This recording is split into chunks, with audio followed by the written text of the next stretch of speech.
Na primeira aula, nós falamos sobre o abuso sexual infantil dentro da teoria psicanalítica de Sándor Ferenczi. Nós falamos sobre o que acontece quando a criança é abusada. Falamos sobre a divisão que faz o autor sobre a linguagem da paixão do adulto, que é a linguagem sexual, da sexualidade madura, do erotismo, do erótico, e a linguagem infantil, a língua infantil, que é a língua da ternura, do lúdico, da brincadeira. E também falamos o que ocorre quando há essa intrusão. Na sequência, falamos sobre o trauma, como que ele ocorre, que ele se dá em dois períodos. Primeiro, ao choque. Esse é o primeiro momento do trauma.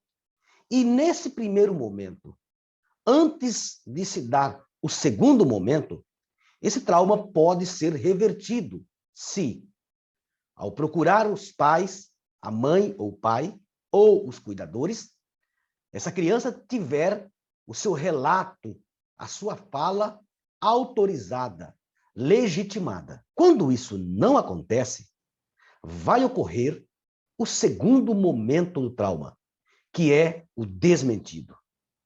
Nesse momento, esse desmentido se dá em duas etapas.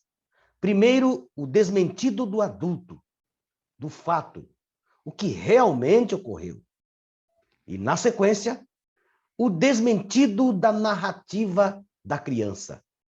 O desmentido da autenticidade da sua fala. Ferenczi vai dizer que, nesse momento, vai ocorrer uma incompatibilidade simbólica. E hoje, na segunda aula, estaremos dando continuidade falando sobre as consequências do desmentido, a divisão na subjetividade e os recursos que a criança vai usar para se defender. E também falaremos sobre os mecanismos que a criança vai usar para lidar com esse trauma. Sándor Ferenczi divide o trauma em duas instâncias. Primeiro, o choque. Entre o choque e o desmentido, ainda há possibilidade de reversão desse choque. Não no sentido de anular, mas de, através do acolhimento materno ou dos responsáveis, quando a criança procurar e verbalizar, falar o que ocorreu, ainda há tempo de que haja uma diminuição do impacto desse trauma, eliminando assim a possibilidade dele se transformar em patogênico. Vamos ver, então, o que diz Sándor Ferenczi sobre este segundo momento do trauma. Num segundo momento, Ferenczi chama de o desmentido. E o que é o desmentido dentro desta abordagem? Diz o cuidador ou a mãe que, quando a criança a procura, não aconteceu nada, desautorizando a versão da criança. Diante disso, a criança cede e deixa de poder sustentar sua própria opinião a tal respeito. O desmentido que tornará o trauma patogênico. Vamos ver o que Ferenczi está dizendo. Há dois desmentidos que operam ao mesmo tempo. Então, há a procura da criança, a mãe ou o cuidador diz, olha, não aconteceu nada. Neste momento, o que acontece? É o momento em que o trauma ele se instala. Quando a criança procura a mãe ou o cuidador, e ela simplesmente diz que não aconteceu nada, não acredita na narrativa da criança, ela vai, nesse momento, causar um conflito na criança. Porque, de um lado, a criança teve a experiência, mas ela não sabe o que, de fato, é aquela experiência. Lembre-se que o trauma só é trauma porque não há capacidade psíquica para que haja um entendimento do ocorrido. Então, quando a criança procura a mãe ou o cuidador e fala do ocorrido, e o cuidador, a mãe, diz que não aconteceu nada, nesse momento se instala o conflito, porque a criança vai ficar dividida em duas formas de experiências que são conflitantes. A primeira, a que de fato aconteceu. A segunda, o adulto que deslegitima, que não dá autenticidade ao que aconteceu. Como ela não tem condições de entender o que aconteceu, mas na sua experiência aconteceu, veja o conflito. Na experiência, a criança sabe o que aconteceu, não tem capacidade para entender o que aconteceu. Por que é que Sandor Ferenczi vai dizer que só nesse segundo momento do trauma, no desmentido, é que o trauma se torna patogênico? Porque no primeiro momento há o choque, a confusão, há a invasão da língua da paixão com a língua da ternura. Há a invasão da inocência com a sexualidade erótica. Quando então a criança procura a mãe ou o cuidador e faz a sua narrativa, e ela tem desautorizada, Ferenczi se chama de desmentida, a sua narrativa, é aí que se estabelece o conflito. De um lado, a criança sabe que aconteceu, mas não entende o que aconteceu. Procura o adulto para legitimar o que aconteceu e o adulto vai dizer que não aconteceu. Qual é o conflito? O conflito se dá entre a experiência vivenciada, a invasão, a intrusão, o conflito entre a língua da ternura da criança com a invasão da língua da paixão do adulto, da sexualidade madura, da sensualidade, do erotismo, a criança entra em conflito. Aconteceu, mas a autoridade na qual eu confio diz que não aconteceu. Afinal de contas, se aconteceu, como é então que o adulto diz que não aconteceu? Neste momento, de acordo com Ferenczi, é que se instaura o que ele chama de trauma patogênico. Vamos ver então, na sequência, o que vai ocorrer com esse desmentido. Primeiro, há o desmentido do fato. Segundo, há o desmentido da narrativa da criança. Agora sim, a criança vai ter que lidar com essa verdade experienciada, mas que não foi autenticada pelo adulto. Ela vai ter que conviver com algo que aconteceu, causou angústia, mas dentro da narrativa ela não teve a autenticidade para lidar com aquilo. Se a mãe não acredita, se os cuidadores não acreditam que aquilo ocorreu de verdade, logo não vai dar nenhuma sustentação psicológica. É por isso que, nesse momento, se instaura o trauma. Então, Ferenczi divide esse desmentido em duas etapas. O primeiro é o desmentido do fato pelo adulto. O segundo é o desmentido da autonomia do pensamento da criança. O que isso significa? Veja o que diz o autor. É por intermédio do adulto que a fala da criança pode ou não ter sua existência autorizada.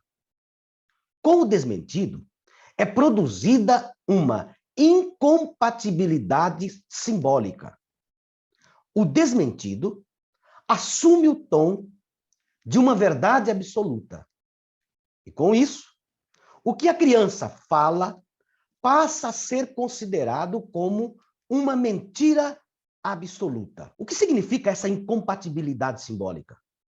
Significa justamente que a fala da criança, quando ela é desautorizada, quando ela é desmentida, quando ela não recebe a autenticidade do adulto, ela ainda não tem uma capacidade simbólica. Então, vai produzir na criança o seguinte conflito.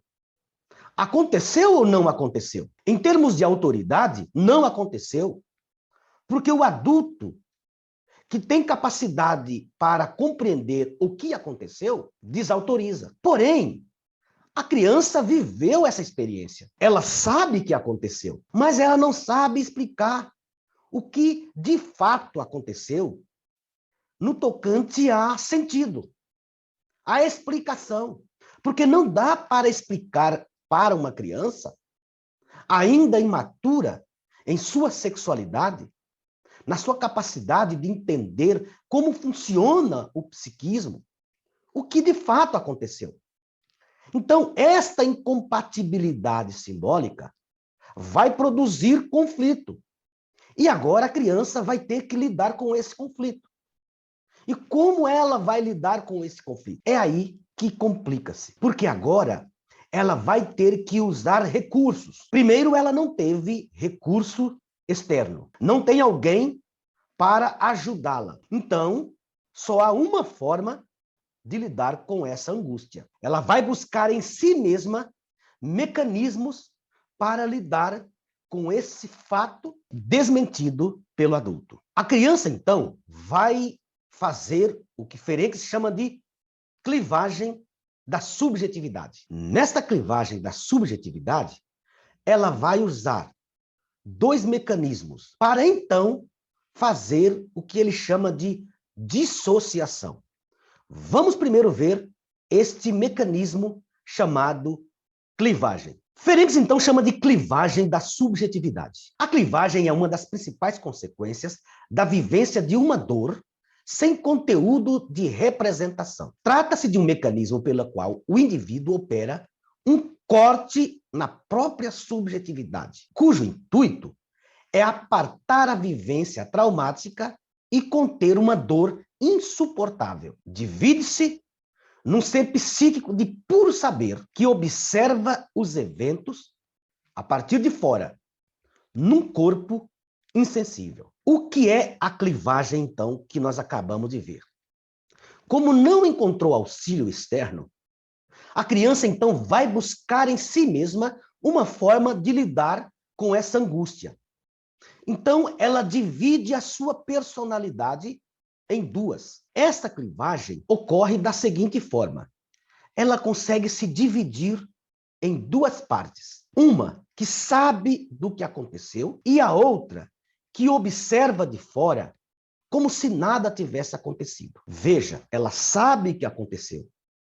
Devido ao excesso de angústia e como uma forma de proteger de uma ruptura, ela então se divide. A sua personalidade é dividida e uma parte dela fica como um outro de fora. E esse outro de fora, ele não sente, ele observa. E essa atitude vai fazer com que ele mesmo crie uma forma de cuidar de si mesmo. É como se esse outro que foi dividido, essa parte da clivagem que foi separada, vai atuar como cuidar dela própria. Essa é uma defesa. A primeira ação é essa divisão psíquica. Ferenczi vai dizer que, nessa divisão, esse corpo que sai, esse corpo que é dividido, essa parte, ela é a parte insensível, a parte que nada sente. Então, vai haver uma divisão entre uma parte que sente e a outra parte que não sente. A partir daí, o que vai fazer, então, a criança para continuar a sua vida? Uma vez que houve a clivagem no psiquismo, a criança agora precisa continuar a sua vida. Então, o que ela vai fazer depois dessa divisão? Ela vai usar o processo de identificação e introjeção. Vamos ver o que isso significa. Identificação e introjeção. Devido à incapacidade de reagir, a criança, de forma alucinatória, identifica-se com o abusador. Assim, toma os desejos do adulto como se fosse seu. Olha o processo.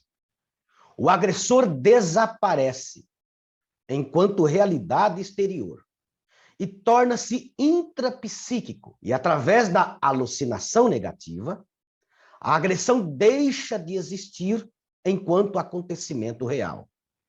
Assim, através da introjeção, a criança deixa de perceber o adulto como objeto mau e o converte em um objeto bom. Então, o que acontece nessa identificação? Normalmente, claro, o abusador faz parte da família, é um amigo muito próximo, é uma pessoa querida da família. Então, o abusador, ele não se afasta. A criança vai conviver com esse abusador. Esse abuso pode não ocorrer somente uma vez. Então, imagine agora que a criança ela tem que se relacionar com esse adulto, muitas vezes vai ficar só com esse adulto, e como fazer para suportar essa angústia, essa dor, desta violência cometida contra ela. Ela tem que dar um jeito. Então, na identificação, o que ela faz? Essas pessoas são pessoas que a própria criança admira. Não é à toa que tem essa intimidade de brincar.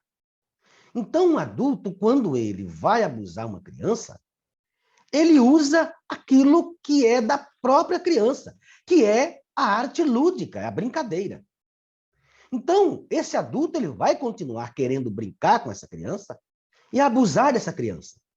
Essa criança não pode dizer não, porque o adulto que ela procurou para ajudar, já, de alguma forma, com o seu desmentido, fez com que esse trauma se instalasse.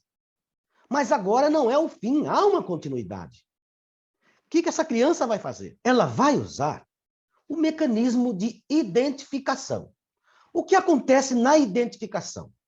Ela se identifica com o agressor. Então, ao se identificar com o agressor, ela preserva o ideal de que aquele adulto não está fazendo mal para ela. Ela começa a afirmar a negação do adulto que ela procurou para ajudar. Ela se identifica com o agressor, com o abusador, e ao se identificar, ela preserva a imagem dele como uma pessoa boa, como alguém que está brincando com ela.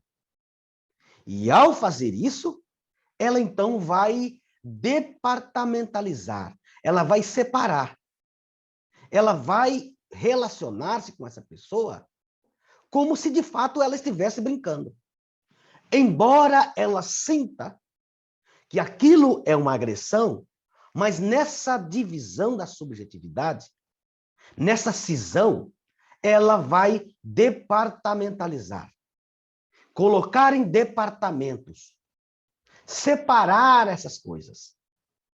E nesse processo de identificação, ela então continua sendo abusada como se fosse uma brincadeira. Ela consegue, de alguma forma, vivenciar aquilo como se não fosse ela. Por quê? Porque agora ela dividiu a sua personalidade. Existe um outro eu que observa. Mas esse outro eu que observa, ele nada sente. E é ele que está sofrendo abuso. De um lado, a criança continua a brincadeira. Do outro lado, ela sofre abuso. Mas agora, ela consegue direcionar aquilo que ela sente. Aquilo que eu estou sofrendo, ela joga para essa parte da divisão que é insensível. E ao direcionar para o eu, aquela parte insensível, ela deixa de sentir. E ao deixar de sentir aquela experiência como abuso, ela também pode continuar a brincadeira. Então, há uma ruptura na personalidade. Uma pessoa com dois centros de percepção, de emoção, de subjetividade. Uma que sente e a outra que não sente. A que não sente, ela direciona o abuso.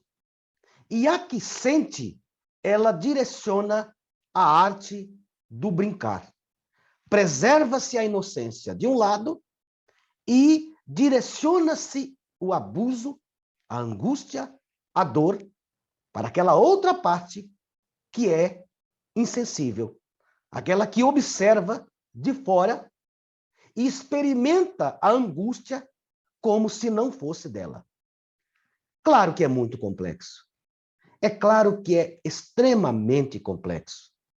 Mas aí podemos perceber o porquê a violência sexual na infância é um crime hediondo, é inafiançável, é um crime que ele não acontece somente no momento do ato.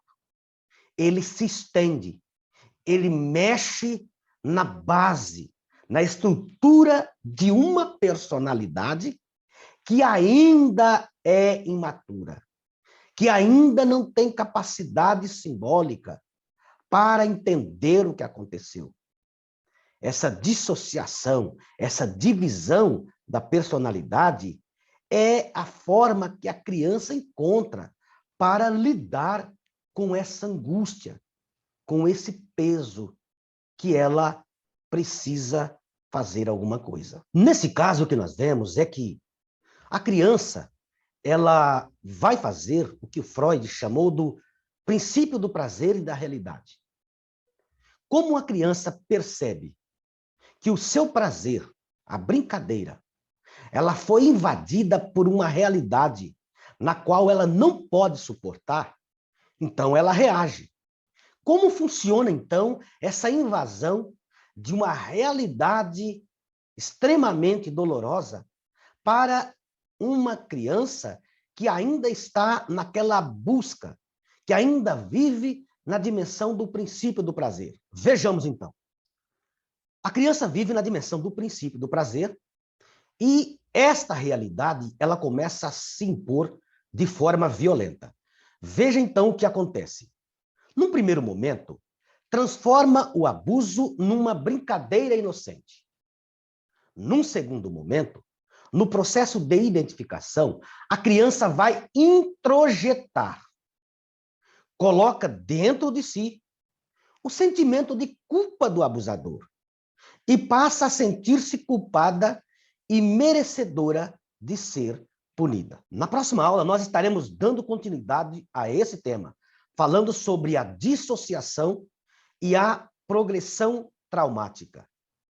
Como a criança agora vai viver e como essa experiência vai atingir ela quando adulta. E estaremos falando na última aula sobre alguns comportamentos de uma criança que está sofrendo abuso ou que sofre abuso. Se você gostou desse vídeo, clique em curtir, se inscreva em nosso canal, compartilhe com seus amigos e amigas e não se esqueça de ativar o sininho para que seja atualizado todas as vezes que postarmos conteúdo em nosso canal.